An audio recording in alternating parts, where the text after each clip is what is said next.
le randonneur curieux vous accompagne découvrir une ville flottante.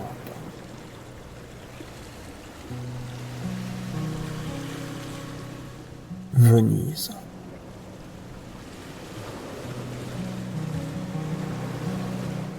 Cette ville, d'une beauté inégalée, se situe dans le nord de l'Italie. C'est vraiment très agréable de survoler les Alpes en admirant les lacs et la neige pas encore fondue sous les rayons du soleil. Mais connaissez-vous cette compagnie ? L'atterrissage est proche.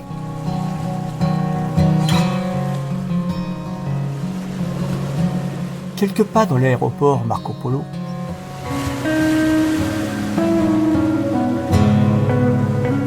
et nous arrivons sur le quai, où un bateau-taxi nous attend.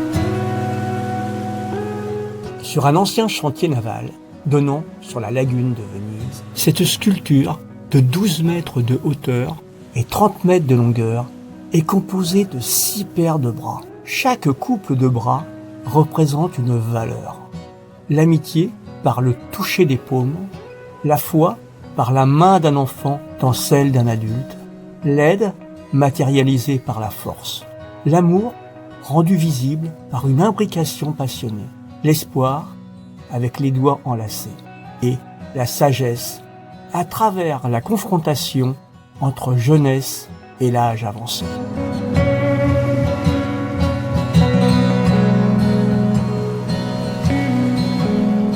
Je remercie les capitaines de m'avoir laissé prendre cette photo. La construction de la basilique Saint-Maria della Salute fut décidée en 1630, alors qu'une épidémie de peste décimait près d'un tiers de la population en 2 ans. Le campanile de la place Saint-Marc est vraiment très impressionnant vu de la mer. Dans quelques minutes, nous serons sur ce pont. En se promenant en bord de mer, il y a de nombreux ponts qui enjambent les canaux, ce qui nous permet de les admirer. En longeant la mer, nous sommes de l'autre côté de la basilique Santa Maria. Ce monument est à la gloire du roi Victor Emmanuel II, roi d'Italie, entré à Venise en libérateur le 7 novembre 1866. Le lion est enchaîné pendant la révolte de 1848-1849. Mais Venise n'est pas abattue et résiste. On y voit Venise avec le lion ailé de Saint-Marc, qui déchire le traité de 1815 par lequel Napoléon avait cédé Venise à l'Autriche. Cette gondole vient de passer sous le pont des Soupirs. Ce nom lui a été donné parce qu'on imaginait les plaintes des condamnés qui le franchissaient pour aller directement du tribunal à la prison. Malheureusement, celui qui passait ce pont n'existait plus. Le campanile de Saint-Marc de Venise mesure 98,6 mètres de haut. Il se trouve sur un côté de la place Saint-Marc, près de la façade de la basilique Saint-Marc, et lui sert de clocher. Cette statue représente l'archange Gabriel. Elle mesure plus de 5 mètres de hauteur, pivote grâce à ses ailes et sert de girouette. En quelques minutes, nous sommes en haut du campanile. Les 5 cloches du campanile rythmaient la vie de la République.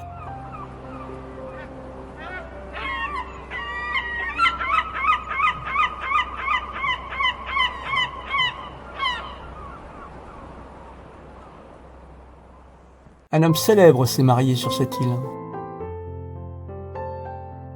La colonne de Saint-Marc, en bronze, représentée par le lion ailé, aujourd'hui est souvent le point de rendez-vous, et celle de Saint-Théodore, en marbre, piétinant le dragon qu'il vient de terrasser. La construction de la place Saint-Marc a débuté au IXe siècle. Elle se trouve en plein cœur. Elle mesure 180 mètres de long et 70 mètres de large et est située au niveau le plus bas de Venise. La place Saint-Marc est l'une des plus belles places au monde. Nous pouvons admirer l'aile napoléonienne. Son fronton est orné de 14 statues d'empereurs.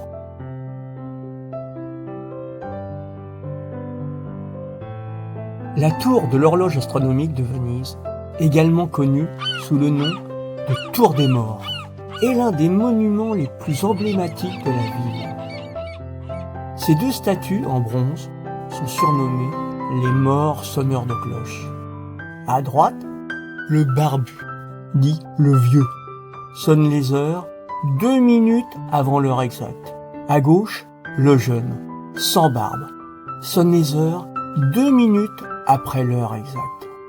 Le mécanisme complexe, inspiré par le zodiaque, fonctionne encore après plus de 5 siècles. Ce bâtiment, le Palais des Doges, construit en 1340, abritait les prisons de Venise jusqu'au XVIe siècle. Ensuite, ce fut la résidence officielle des Doges de la République de Venise. Le Doge, Francesco Foscari, s'est fait représenter agenouillé devant le lion de Saint-Marc. Après avoir vu le toit, je m'empresse d'aller découvrir la basilique Saint-Marc, qui a été construite en 820. Elle est la plus importante basilique de Venise. Elle symbolise aussi le triomphe sur Constantinople, en 1204, lors de la 4e croisade. Saint-Marc est représenté avec les anges et le lion ailé. Les chevaux de Saint-Marc ornaient autrefois l'hippodrome de Constantinople. Les Vénitiens les enlevèrent et les placèrent au-dessus de la porte principale de la basilique Saint-Marc. Après avoir descendu quelques marches, nous découvrons la première des 3 nefs.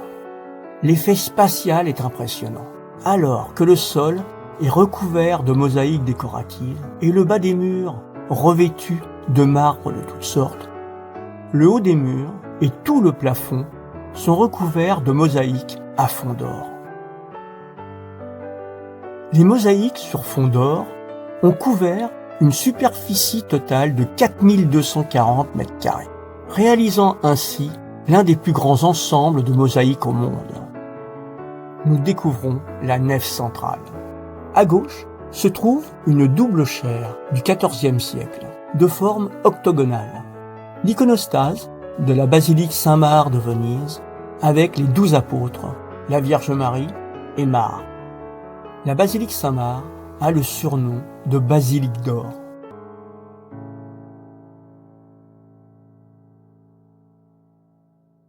À quelques pas, les petites rues, où il est impossible de rater la trattoria que l'on nous avait recommandée. Suivant la flèche, nous arrivons au bord du grand canal de Venise. Le voilà, le pont Rialto, qui a été le premier pont à enjamber le grand canal au XIIe siècle. Il a été reconstruit en pierre d'Istrie entre 1588 et 1591, avec 3 passages piétonniers, dont un au centre, entre 2 rangées de boutiques. Rien de mieux que d'y monter pour se rendre compte de la circulation sur le Grand Canal.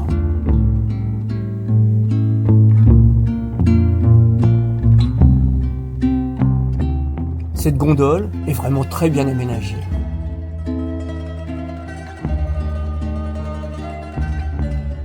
À Venise, on enjambe toujours les canaux, même pour rentrer chez soi.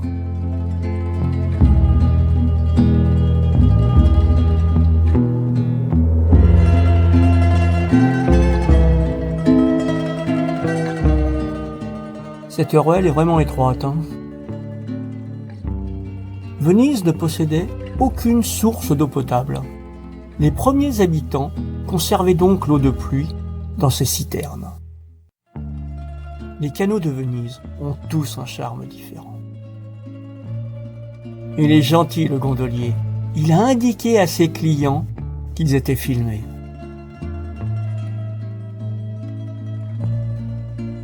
Les masques pour le carnaval de Venise, qui est une fête traditionnelle italienne remontant au Moyen-Âge. Sympa la fontaine, avec le chocolat qui se déverse dans les canaux. Ils sont vraiment jolis ces canaux, avec le reflet des façades. Notre visite de Venise, la ville flottante d'une beauté inégalée, se termine. À bientôt!